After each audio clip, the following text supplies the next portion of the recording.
So here we go. Welcome today. Let's see, make sure I got everything here. Make sure I am. There we go. We're good there. All right. So here we go. Welcome. Did we have a good weekend? Any good highlights? It's like some here got to enjoy. Hopefully, we got to enjoy the good weather. You know, it's amazing how we celebrate, you know, if it hits 20, 30 degrees, you know, that's good weather.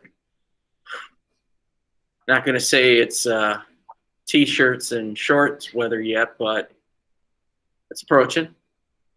It's approaching. So, oh, got excited there. Perhaps maybe you watched some TV, got caught up on some series and stuff. Maybe you're into the WandaVision and all that stuff. I know I got myself caught up a little bit into that series. And then I had to do a little research on one of the characters, which prompted me to totally, my wife is like, no, you are not going to go in the closet and get your comic books, are you? Yep, I am.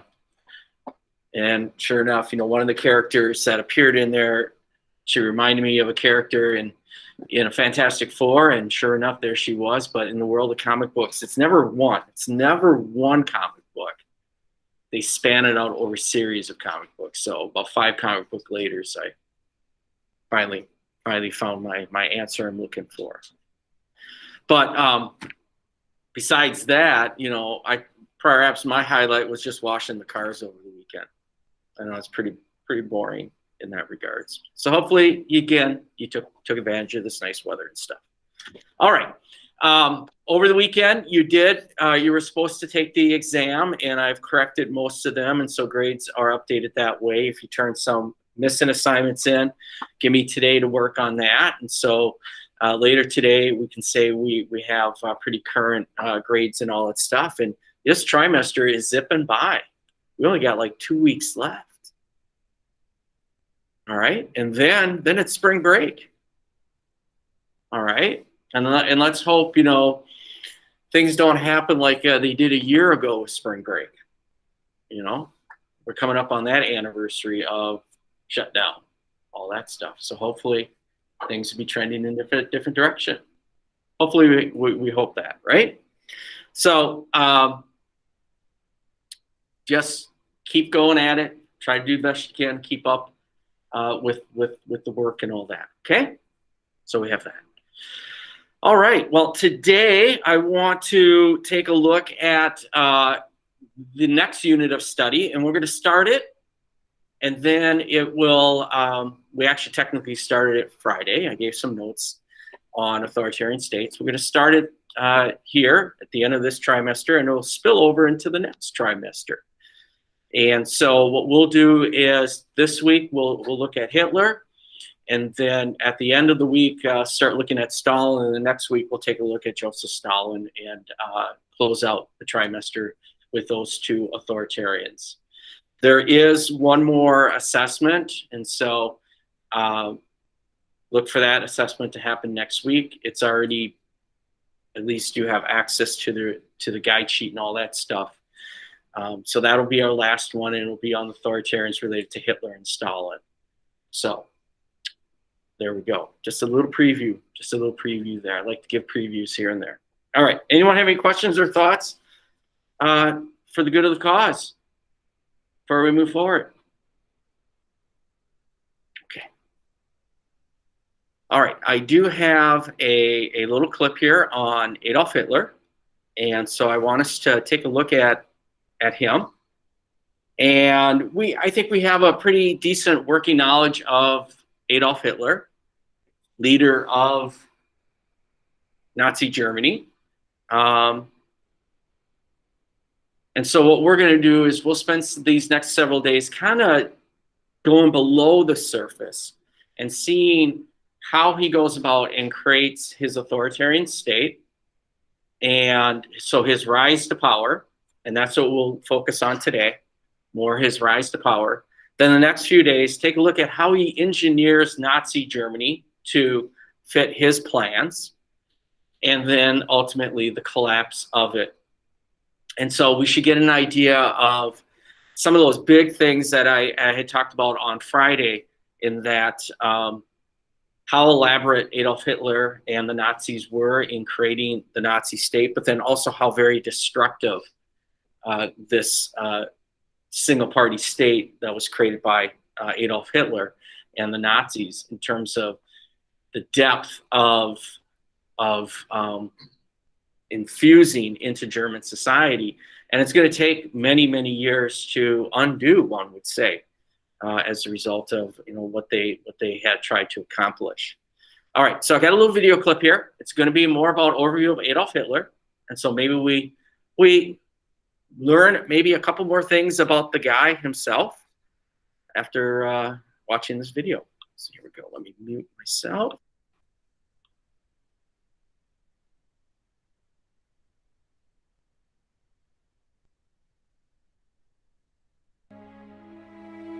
Adolf Hitler was a fanatical leader, a megalomaniac who led his country and many others into the abyss. Some historians believe that Adolf Hitler thought that his mission in life was to rid the world of Jews. That even if he didn't build the Third Reich for 1,000 years, he would be celebrating for eliminating the Jewish population from the world. I don't know how you begin to deal with that kind of madness, but that's who he was.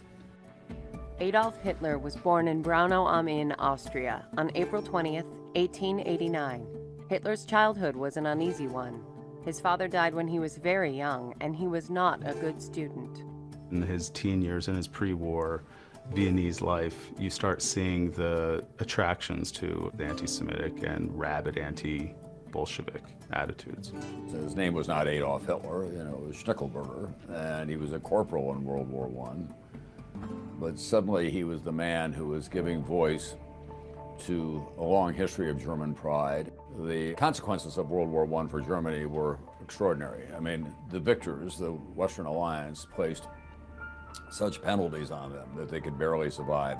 And so they were open to the idea of someone like Hitler who could give voice to their most base fears, and he very cannily knew just how to do that. Hitler, very quickly after the World War I, began to engage in political activity, joining and helping start the German Workers' Party in 1919. This party later became the Nazi Party. In 1923, Adolf Hitler conspired with other right-wing politicians to overthrow the Republic. In response to this, Hitler was sentenced to prison, where he wrote Mein Kampf, expressing his radical, rabid beliefs. He was irrationally anti-Semitic, and he was able to use anti-Semitism as a tool for his rise to power. In January of 1933, Hitler becomes chancellor. As a result of the fire of the Reichstag in February of 1933, Hitler is afforded wide-ranging police and political powers. He's able really to begin the process of forging the dictatorship, the totalitarian state. People who thought about international policies were very concerned about what Adolf Hitler was up to. Because you would see those great rallies in the streets of Berlin with hundreds of thousands of people marching in uniform and goose-stepping their way down the Platz and raising their arms in salute to Adolf Hitler.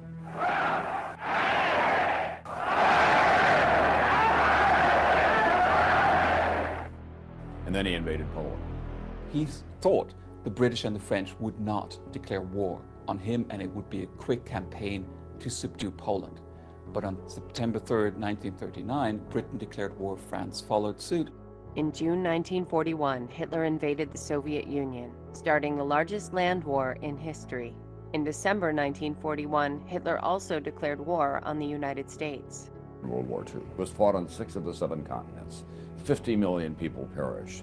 The United States, Great Britain, and the Western Allies were aligned with Russia to try to crush Nazi Germany, Italy, and Japan. Hitler felt adamant that it was his duty to mankind to rid the world of all Jews, and he ordered all possible resources and manpower to fulfill this horrendous task in the so-called concentration camps, the death camps. The Allied invasion of Normandy on June 6, 1944 marked the turning point of the war. In less than a year, Germany would surrender to the Allies. An estimated 6 million Jews were killed during World War II. In May of 1945, Adolf Hitler committed suicide, together with his wife Eva Braun, who he married just before that. I think of all the tyrants in history, you have to put Adolf Hitler right at the top. He almost destroyed civilization as we know it during the 20th century. I don't think that history will ever forgive him, nor should it. We'll be endlessly fascinated by what A, drove him, and B, why the German people decided to follow him, not just off the cliff, but into the darkest hellhole in history.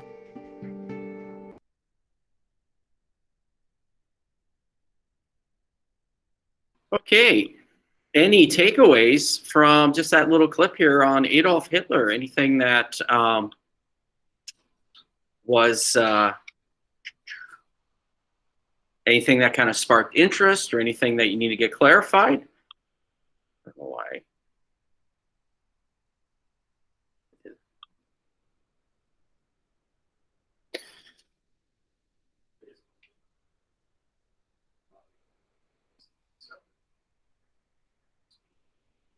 Okay. Yeah, you know, the amount of people who follow Hitler, you know, and we'll find out that following is going to grow. It's not there right away. It's not like all of a sudden it turned on and if we want to call it middle Germany or middle the middle class of Germany followed Adolf Hitler. It's going to take some time for them to buy into it, and then the means in which he's going to get that support. All right, we have to take a look at that as well. But it is extraordinary to think how a nation of about 50, 60 million can do that. The conditions were there. All right, any other takeaways with it?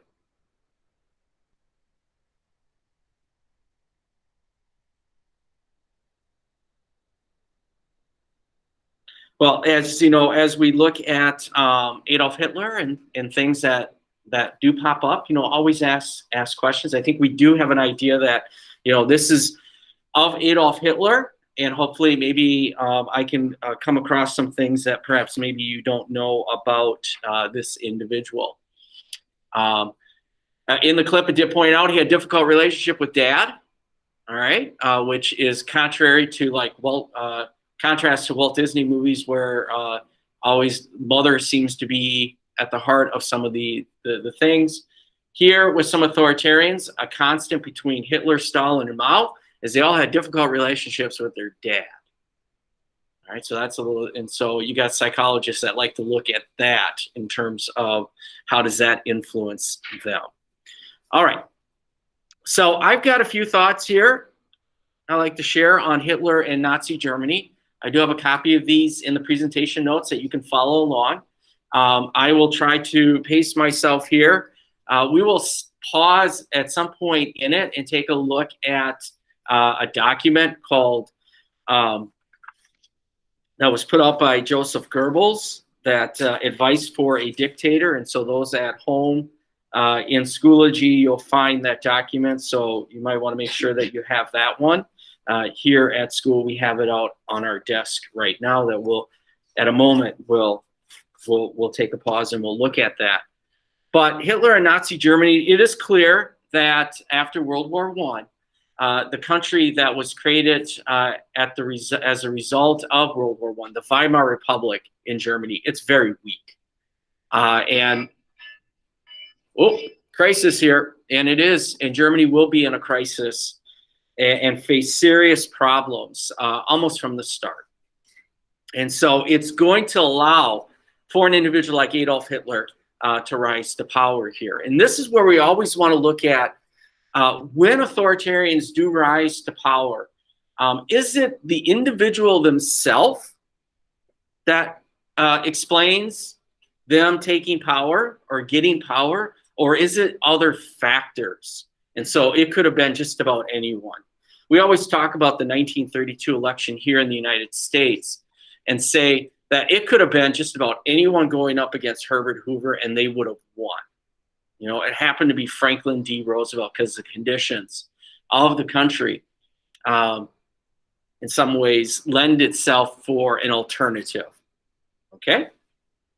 So here we talk about Nazism or the Nazi Party, and it's a fascist group. And so ideology. So I want to take a moment here to talk about fascism. So if there's any time that we really get and look at political ideology, it is during this unit on the authoritarians that we'll dig into ideology. So with Hitler, we're going to look at fascism. With Stalin, we'll look at communism. So again, we'll take a look at some tenets of communism. But if we look at the origin of it, one would say fascism doesn't really appear as a frame of thinking with some tenets until after World War I. So prior to World War I, you can't really find fascism. Just little bits and pieces are out there. Benito Mussolini is the one who's going to give a face to it. So, you know, this guy right over here, El Duce, he's going to give a face to it, and he's going to give some of the early ideas that have been floating out there. And so it is realistically post-World War I where we say fascism really comes apart. Basic elements of fascism, we say it's a right-wing thinking. So it's on the right side of the political spectrum. Okay? And when we look at this, it's an attempt to present maybe a different way. It is an attempt to, in some ways, keep some of the elements of capitalism, but also some elements of socialist concerns for people and for workers. Fascists strive for national rebirth. It is very ultra-nationalistic. There is a race idea with it as well. So, and it's very anti-democratic. So those are some of the basic elements of fascism. So it is a conservative way of thinking, and it is a reactionary ideology to the events that are happening. But it has some elements of like free market principles in it, but also some socialist elements in it as well. So that's why sometimes it's confusing, where it's just like, please just tell me specifically what it is. It depends on also the individual and how they're using it is another thing. Hitler is a fascist, but his fascism is going to be different than Juan Perón of Argentina. They're just going to pick and choose elements. So when we talk about Nazism, fascism in Germany, in many ways, it is a reaction to the events that are going on in Germany. They want to be an alternative to the rise of communism. They do not like the weak Weimar Republic, so they strive to bring back a strong system of government with a dominant leader to it. And they're trying to present an alternative to the economic crisis. So fascism in Germany is just going to be called Nazism, and it has some of those strains with it. So that's just some of the basic elements to it. But what is really the Nazi Party? As in the video clip, it did mention that it was called the German Worker Party. So that's what its original name was. And Adolf Hitler was not part of the Nazi Party at first. He's going to join it in 1919. So several months after the German Worker Party is created. And I said that the Nazi Party, or the German Workers' Party, was created to be an alternative to the Communist Party. And with that, they also want to attract ex-military nationalist people to be part of it as well. So an alternative to the communists, tried to attract working class and nationalists. Adolf Hitler is going to join this party He had monitored them for a little while as his role in the German army. But he was very much interested in some of the ideas, and he joins the party. And early on, they understood Adolf Hitler knows how to recruit, and he's pretty good at propaganda. And that is going to be his specialty. And he brings in some of his old army buddies in there, and they bring in some of their connections in the business community, in the conservative world, and all other nationalists as well. And by 1920, he's figured out a way to be actual to replace Anton Drexler, who created the German Workers' Party, and he becomes the leader of the German Workers' Party. They're also going to change their name to the National Socialist German Workers' Party. We'll just simply call them the Nazis for short. But their full title is the National Socialist German Workers' Party. Now, if you're going to be a political party, to have credibility, you need to have programs, all right? And I think I've mentioned this earlier with Hitler's path to war in Europe. He created a 25-point program, and sure enough, here it is in 1920, they created a 25-point program. And some of those elements are dealing with workers and social welfare and, for Germany, but there's also a race element to it, and there's also some foreign policy aims in there as well, and that's going to be critical here. The thing, though, by 1920, though, is they're still very small. They're known in Munich and in southern Germany, but they're extremely small. They're not big yet. They're, in some ways, they are a local annoyance, if anything. And there are a lot of fringe groups out there that fit into this mold. Now, they did create in 1921 a group known as the Sturmabteilung. We'll just simply call them the SA. And they are sometimes called the brown shirts. So when you look at early Nazi activity and you see these guys in brown uniforms, that's the SA. These, in some ways, they have a role in propaganda, but they also are the paramilitary group. And that's very common for some of these fringe groups to have a paramilitary element to it, okay? Which basically means if there's rallies, they might go out and mess up some people, you know, act like thugs in some regards. But if we want to find the true socialist element of the Nazi Party, we'd have to look at the SA. That's where we'll find the socialists in. Okay? Now, the conditions. So I said the Nazi Party is pretty small. How is it going to become bigger? Well, this is where we have to look at the conditions of what is happening in Germany. So in the video clip, and then at the end of World War I, the Weimar Republic was created. And it's going to have some problems. One of it has to deal with the Treaty of Versailles. The German people despise the Treaty of Versailles. They view it as dictated to them. So if there's any woe is me in Germany and they want to find out, you know, why do we have some woes? The default is, well, it's because of the Treaty of Versailles. We have economic problems, Treaty of Versailles. We have political chaos, Treaty of Versailles. You know, the world is out to get us, Treaty of Versailles. And then they also point out that perhaps maybe certain elements in Germany wanted the Treaty of Versailles, and they'll call it, and they'll say the Jews were behind Germany, some ways accepting the Treaty of Versailles, so they've got some scapegoats as well. So Germans resent the Treaty of Versailles. It does allow for, in the Constitution, it does allow for a kind of a parliamentary system of government, which basically for us in the United States, how many parties do we really have? We have two dominant parties, right?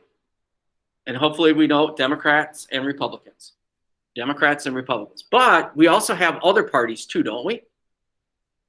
Those who voted maybe last November may have realized there's a lot of other political parties. But realistically, we have two parties that dominate our landscape. In Germany, they have many political parties.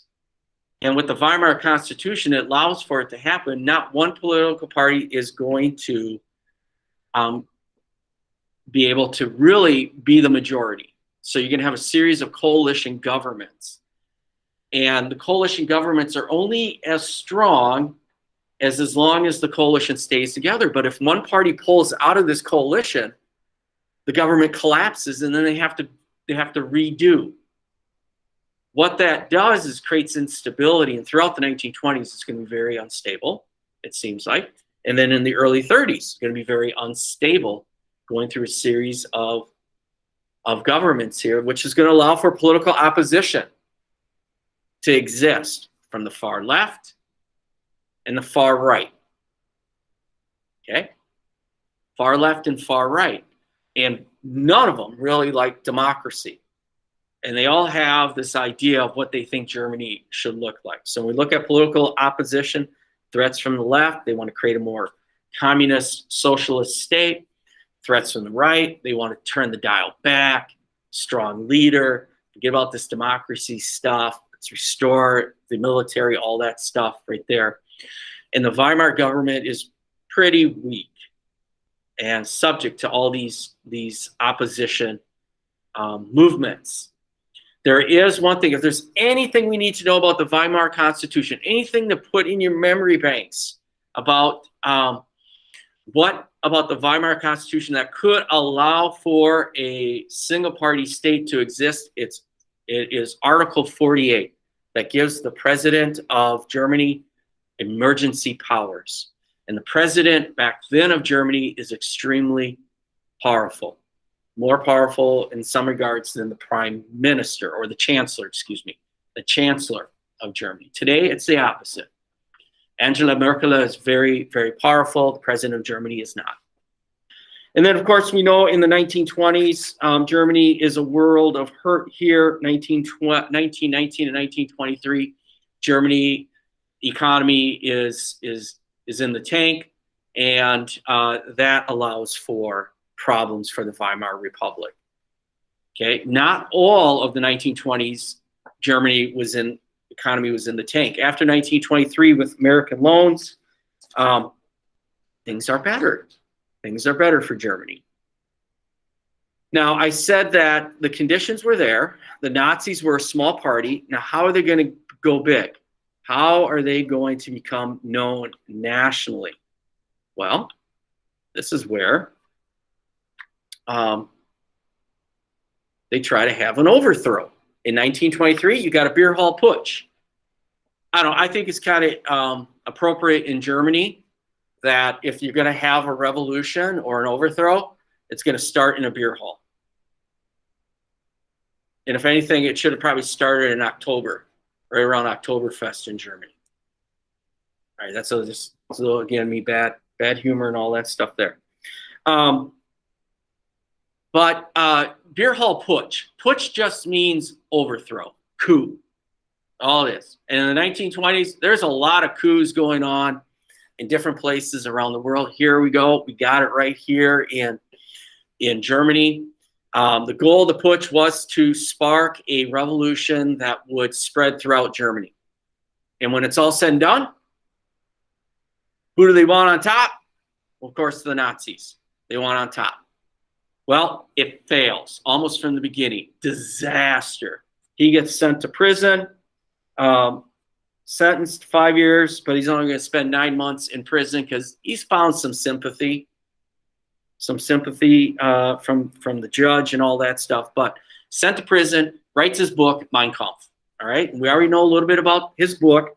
That's his game plan. My struggle, 752 words, or excuse me, 752 pages. All that in there. If you're struggling with insomnia, maybe pick it up, read it. You'll fall asleep. It is not that riveting in terms of keeping your attention. All right. I had to read bits and pieces of it for some of my history classes at the University of Minnesota, just like I've had to read some communist manifestos and stuff like that as well. All right, but it outlines his views of Germany. And the thing is, not that many people read the book. If you're not a card-carrying member of the Nazi Party, you're not going to read the book. So if you do join the Nazi Party, it's mandatory read. But if you're outside the Nazi Party, you may not read this book at all. So as a result of the Beer Hall Putsch, some people actually thought, well, maybe he's going to go bye-bye. But he doesn't really go bye-bye. He's just laying in the weeds.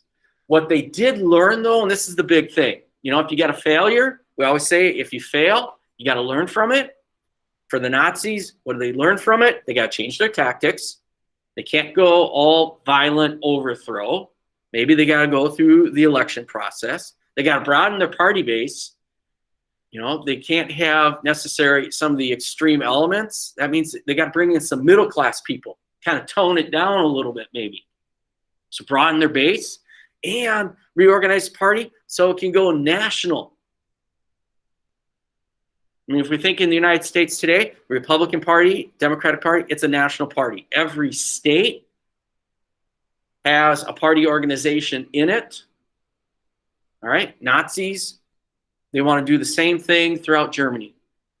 It's a hard sell, though. It's a hard sell because the German economy is starting to rebuild.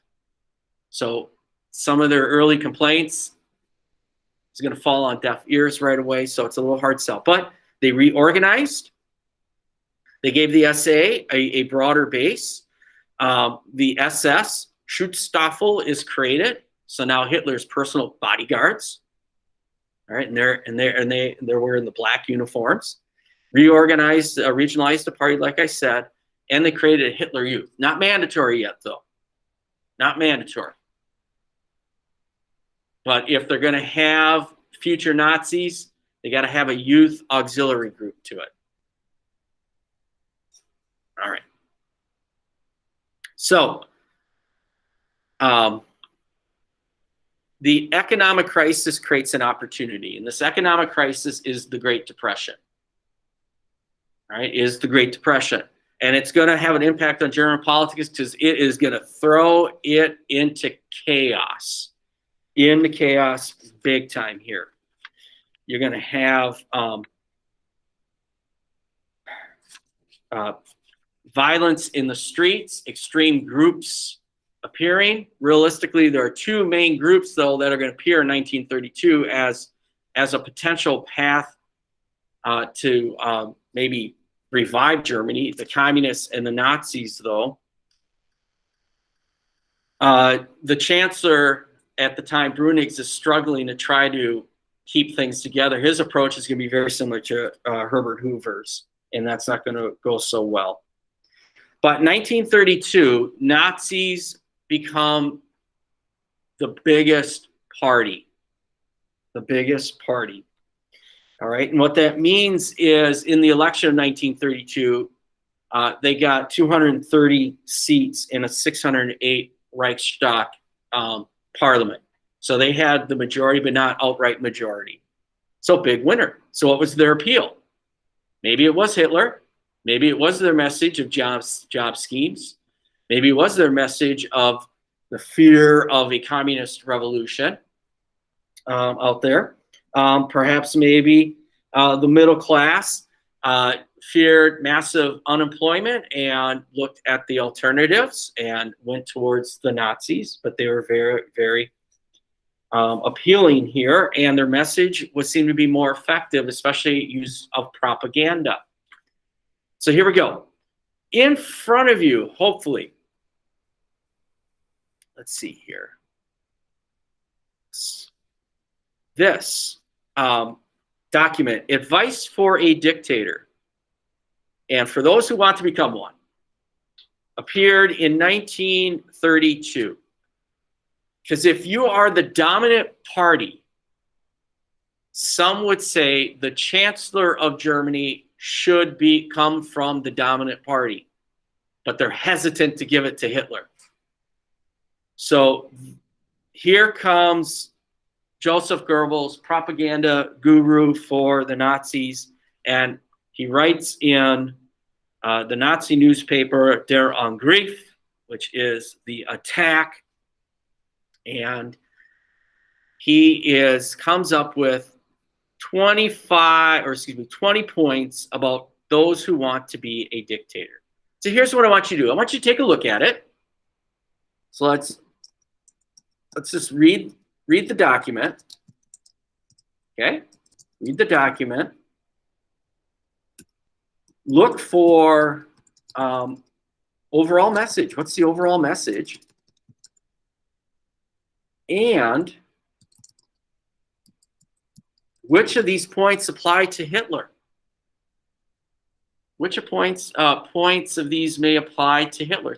So get your skim on, do a quick read of them, and see here. Look for the overall message and which points apply to Hitler. So take a moment here. Let's take a little pause for me talking. Take a quick look at these. All right. And so for those at home, you want to make sure that you go into the week 5 folder. And you can find it right here as I'm pointing out. Goebbels' Advice for Dictators. And it's going to look something like this.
Okay, let's take a look here, see what we got.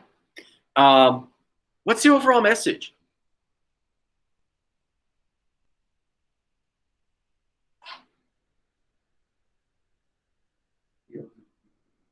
Appeal to the people. Okay, appeal to the people. I think we need to build on that. What kind, I guess, for the people, what kind of leader is needed for the people? Say that again.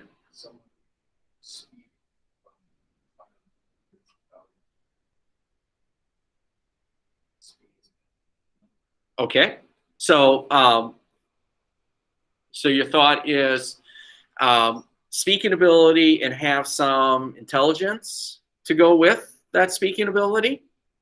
All right. Okay. Good. Good.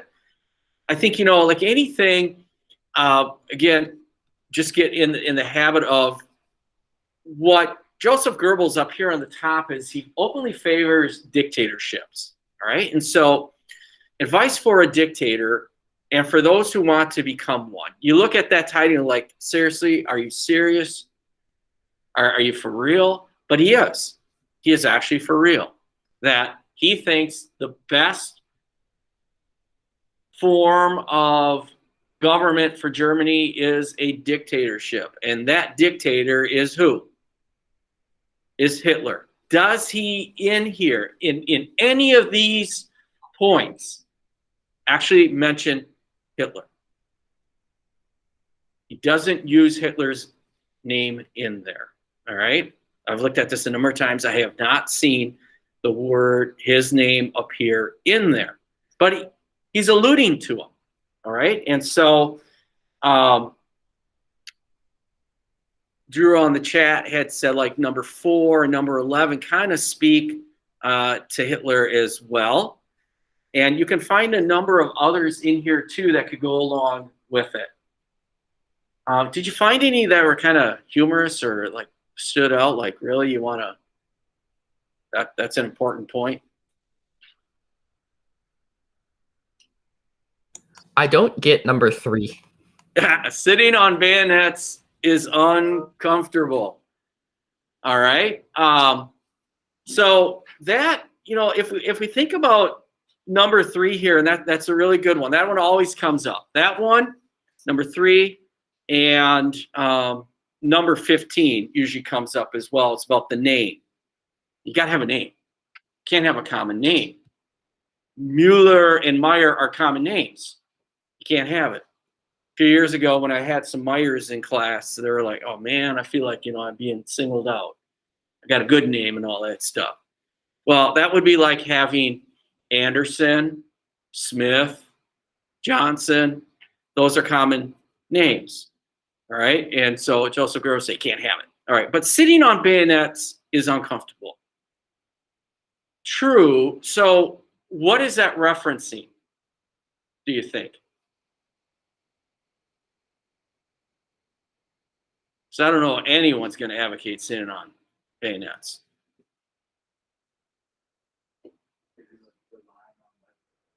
It could be relying on weapons, could be relying on maybe how you got to power, perhaps. What are you going to say, Nate?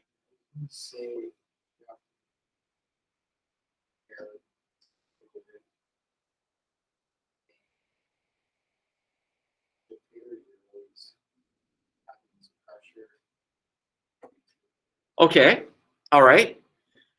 That could be a good point. Again, we could be having some symbolism here or some metaphors being brought in here as well. Could speak to how you are hanging on to power. Could speak to the pressures that you have with power. I think, he looked back on time and saw that maybe those leaders that came into power abruptly and had to use force really to do that, collapsed abruptly as well. So could speak to path to power or the pressures of power as well. But it's an interesting one indeed. But you can also see here, number 20, Mussolini's work is unshakable, for he is his people's idols. He gave back to Italy what has always been the surest and best foundation of a state, confidence. So,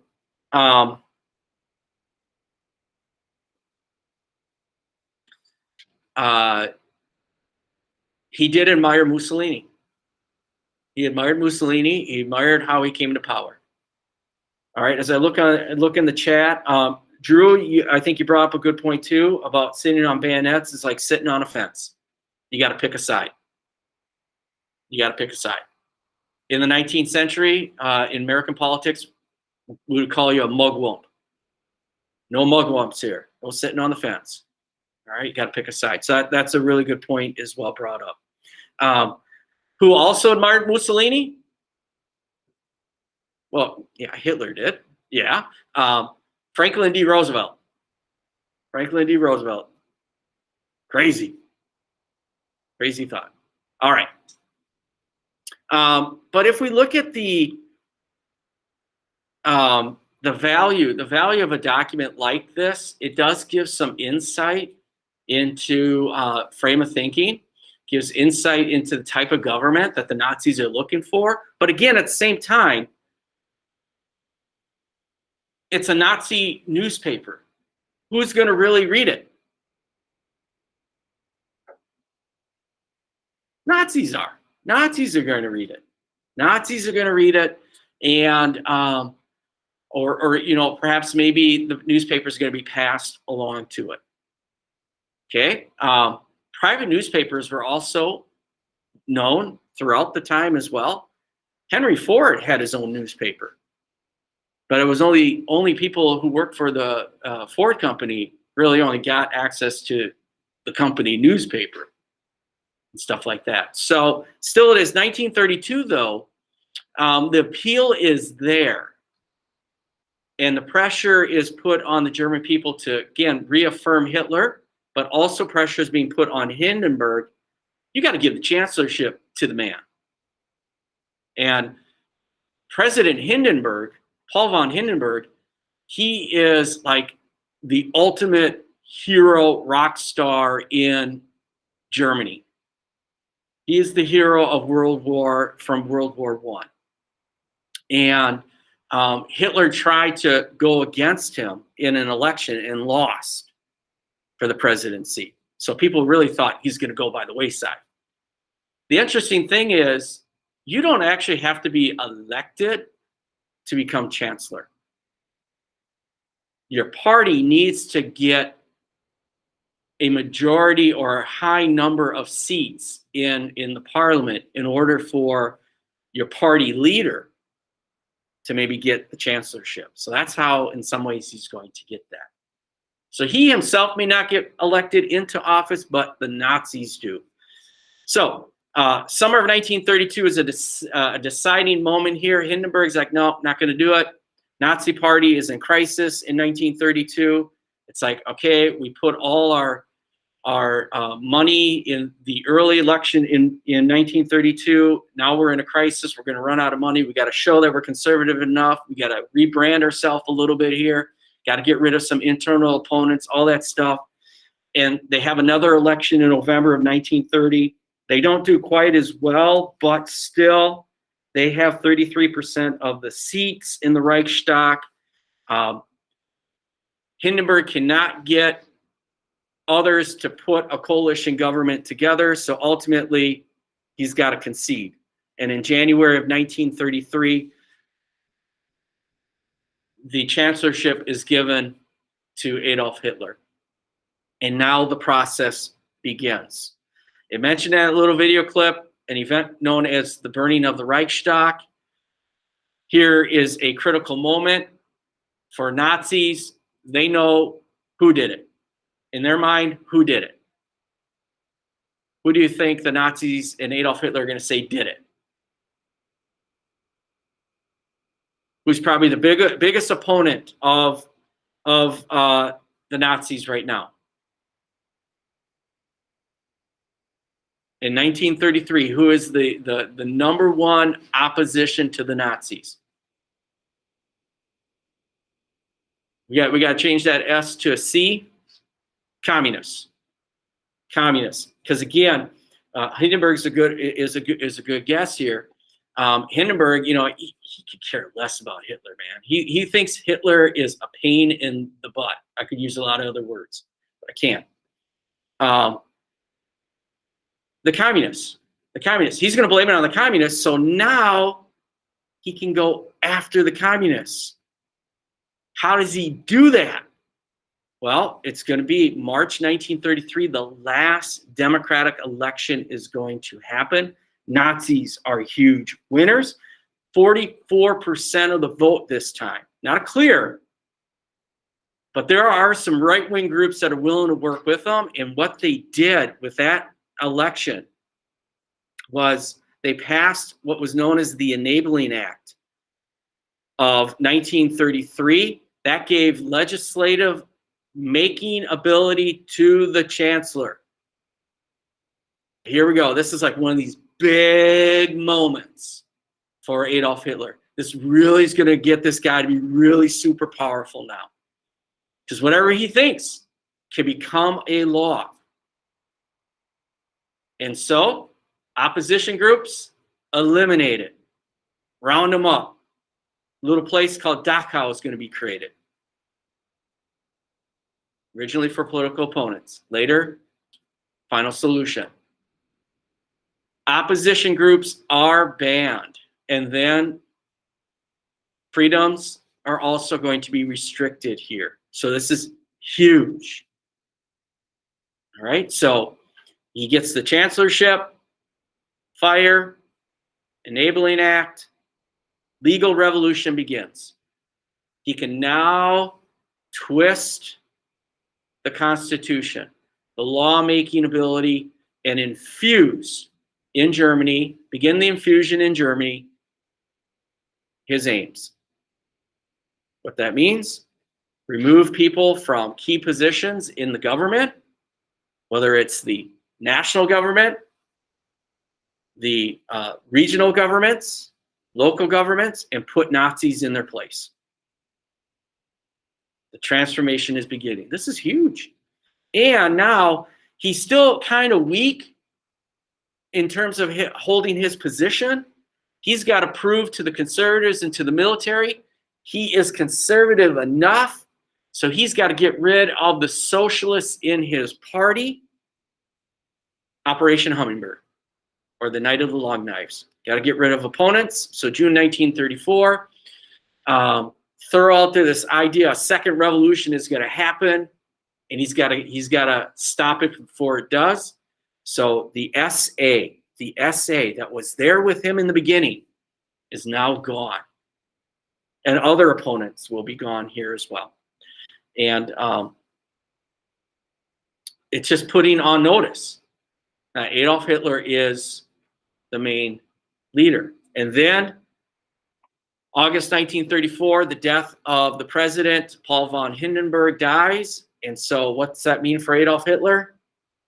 He assumes the title presidency. And the German people in a plebiscite or a referendum, they give him the thumbs up. And they say, yeah, we agree with you. You can become the president without actually being elected. So he is head of the Nazi Party. He is the chancellor. He is the president. He has now become Der Führer of Germany. 1934. All started in 1919. Took me a little while. Patience. But when he got the chancellorship, woo, fast and furious. Fast and furious. So there we go. Any thoughts, questions with that? That's big time. That's big time. This is like my longest notes that I have, but I sometimes get lost in it, which I did. Okay. So how's he going to go about now creating this Nazi state? How's he going to do it? It's going to take some time. It's going to take time, but remember, he wants to also bring Germany to war. So he's got to do a couple of things going on at the same time. All right. So here's what I need you to do. Let's go to Schoology. And I have opened up the assignment, and it's called Hitler's Domestic Foreign Policy Activity. This is going to be very important, this activity. And we'll do one for Stalin, and we'll do one for Mao as well. And this is going to be able to show us how they go about doing it, as well as we can compare these leaders here as well. And it'll be helpful for the assessment. So if you open it up, it'll look something like this, right?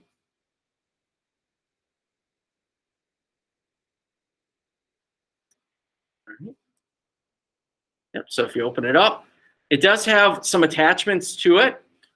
In our normal textbook, does not have Hitler chapter in it. Surprises me that our Hitler is not in it. So you're going to want to use these chapters here. And I really strongly recommend that you work with historical buddies on this as well. So if you open up the graphic organizer,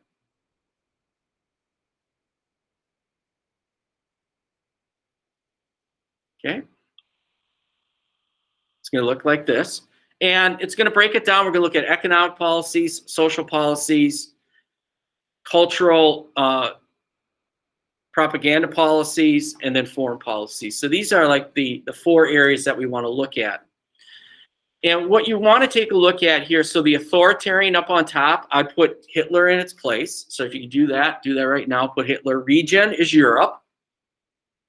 We want to say Germany, but Germany's in Europe. And he is a right wing because he's a fascist leader. He's a right wing, even though there are some socialist elements there. Okay? So what we want to look at is the components of the policy, the goals, the objectives, specific name, groups, targeted costs. Those are the kind of the things that you want to look at here. But more importantly, I mean, you want to take that into consideration, but you want to get a good sense. All right, this is the economic policy of Adolf Hitler. This is the economic policy of Joseph Stalin, whatever it is. And here are the components of it. And successes and failures. I want you to evaluate how successful and was it? You know, almost like to what extent was Hitler's economic policies successful? Remember, he is trying to create autarky, self-sufficiency. He is trying to rebuild Germany because they want to go to war. And, you know, the German people are struggling because of that thing called the Great Depression. All right. So does Adolf Hitler have a New Deal-like program? All right. Sometimes people get shocked when I say New Deal with anyone besides Franklin D. Roosevelt. But I did read a book that said the 3 New Deals: Roosevelt, Mussolini, and Hitler. I was like, wow. So here's an example here of what to look for. So religion, so you don't have to deal with religion, but here Hitler wanted to restrict churches to a spiritual role. Religion for authoritarians is difficult for them. It's an alternative way of thinking. And in an authoritarian state, their way of thinking is supposed to be it. So religion is going to be very difficult for them to take a hold of. So what's he try to do? He tries to manipulate that. He found that the Protestant church was easier to influence. Protestant church, Catholic church, both of them had a dislike for Judaism. But the Protestant church seemed to be easier to influence. He did come up with some programs there. For the Catholic church, he did sign an agreement with the Vatican. And the Vatican, Pope Pius, he's going to, in Vatican II and still today, the Vatican is still trying to come to terms with the role of the Catholic Church in the Holocaust, but then also in the Rwandan genocide. Judaism was restricted, Kristallnacht. What we find out is, and this is the case for many of the authoritarians, is the church is going to be very difficult to get a hold of. Church not totally aligned, but compromised. The attendance continues to go up. War sometimes causes that. and the churches remain a full obstacle. So he's not fully successful here. So that's kind of what gives you an idea of what to look for. Okay. Now, if you work with Historical Buddy, divvy it up.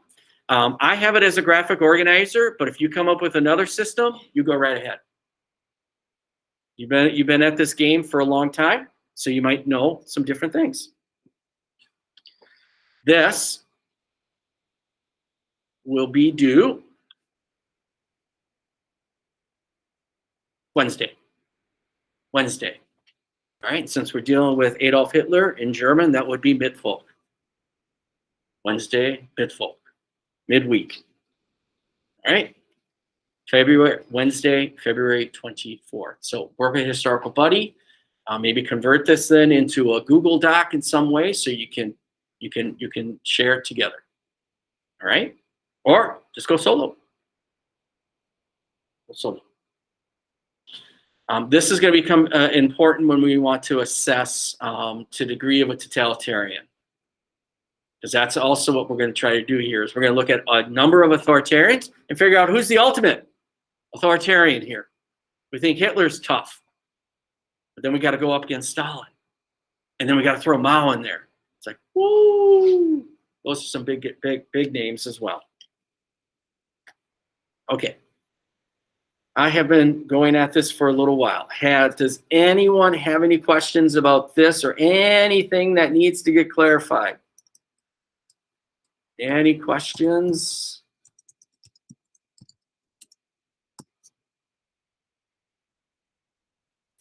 Any questions?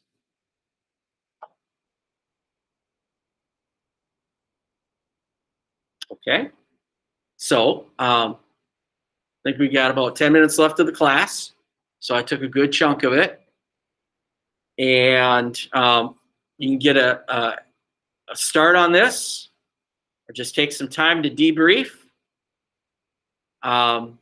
Those at home, you can exit if you want, or stay on to the Google Meet.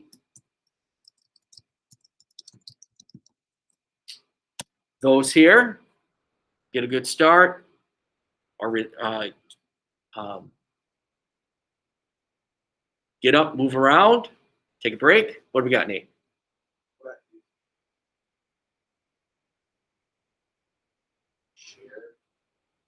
Well, you're going to have to, because you're going to have a completed body of work. So that's why if you decide just recreate this as a Google Doc and put in your own tables or your own chart in it, you can easily do that. All right. And if you need help setting that up, I can help set that up with you. Okay. All right.